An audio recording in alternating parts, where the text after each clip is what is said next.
Everyone listen carefully, because with the help of all of you, clever detectives out there, we believe We have solved the mystery.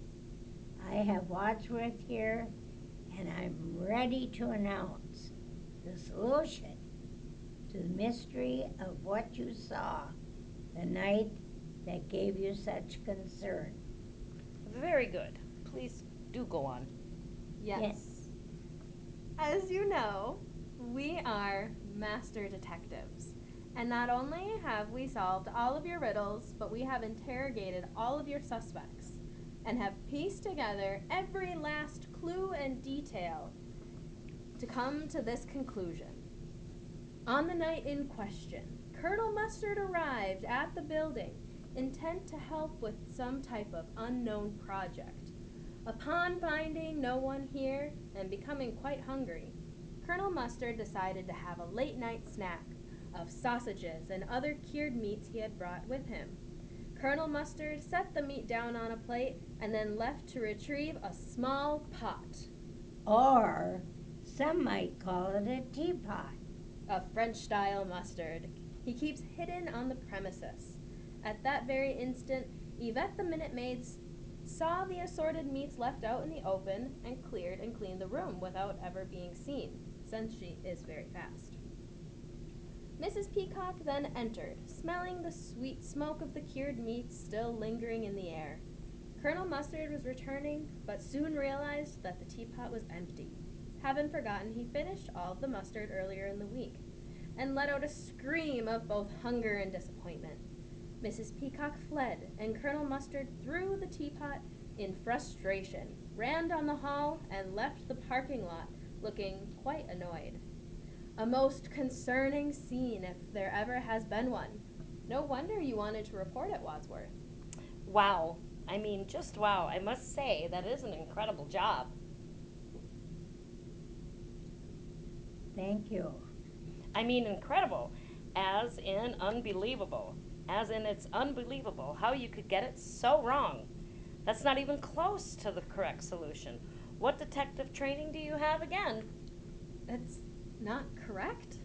I thought we had it all down. If that's not the solution, then I'm afraid I must insist you tell us right now. No more of these puzzles or clues. All right, fine. This has become exhausting, and I suppose the butler's code is more of a guideline anyway. I will tell you. Yes, please. Go ahead then. Well, here is the real solution. On the night in question, I began to buddle a bit earlier than normal. I do this sometimes and call it biddy buddle. Biddy Buttle. Yes, a biddy buddle. Anyhow, as I looked at the front desk that night, I noticed Professor Plum standing over a cauldron, laughing and muttering. Oh, what a surprise I have for this place. Yes, they're all going to get it now, all of them. Ha ha ha ha. Well, I couldn't believe what I was seeing. After all, Professor Plum is normally plum delightful. But I wasn't the only witness. At that very moment, I saw Mrs. White enter, take one look at the scene, let out an ear piercing scream, and she took off at a run down the hallway. Well, I had seen enough.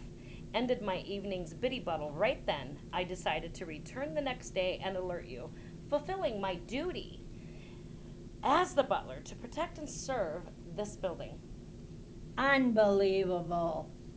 Wadsworth, Professor Plum standing over a cauldron and saying the whole place is in for it? That story is amazing and unnerving. I must thank you for your service. Let's get Professor Plum in here and get to the bottom of this.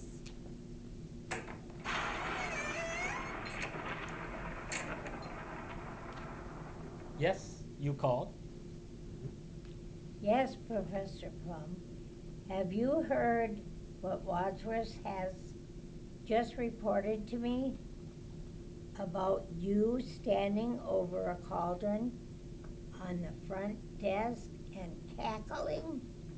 What do you have to say for yourself? Well, Wadsworth essentially has everything correct.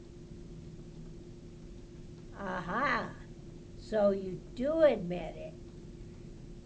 Yes, though I would say it wasn't a cauldron. I was using so much as a big pot.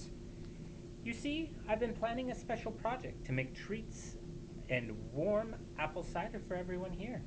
I was using the big pot to practice and get the recipe just right. Wait, what? You were standing over a big pot, mixing the treats that you wanted to hand out to everyone? That does sound plumb delightful. But what was it Wadsworth told us you were muttering? Oh, what a surprise I have in store for this place. Yes, they're all going to get it now? All of them. Ha ha ha ha ha. Oh, I suppose that does make sense. And check out if you were making a treat for everyone. Plus, we had all those extra treats we've been handing out to all the winners this week. Those must have been your practice batches. But what about Miss White? What did she see that caused such a fright, sending her to scream and run? Oh, that? I had just spilled a little from the pot out onto the ground by stirring too hard. Miss White saw the mess, and you know how she is about cleanliness. Well, she screamed and ran down the hall to find some cleaning products. Mrs. Peacock must have heard the scream and left before seeing anything else. What about Colonel Mustard? And looking annoyed. Oh, I believe that was for me setting a sample plate of treats on his desk. I didn't know he was cutting back on sugar, and I believe the gesture caused him to leave right away, looking so annoyed. Well, that does wrap up the solution into a nice little bow. This whole thing was just about trying to make some treats for all of us. We just solved the case. Take that, Grey's Anatomy.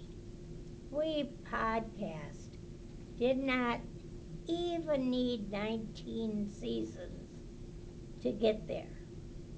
We want to thank everyone who helped out this week and announce that we've decided to hang up our podcasting microphones for now. We don't want to be attracting any more of these true crime dramas around here. But we hope that you all had fun and enjoyed our shows. We know we did. Thanks, everyone. Thanks for listening. And the end.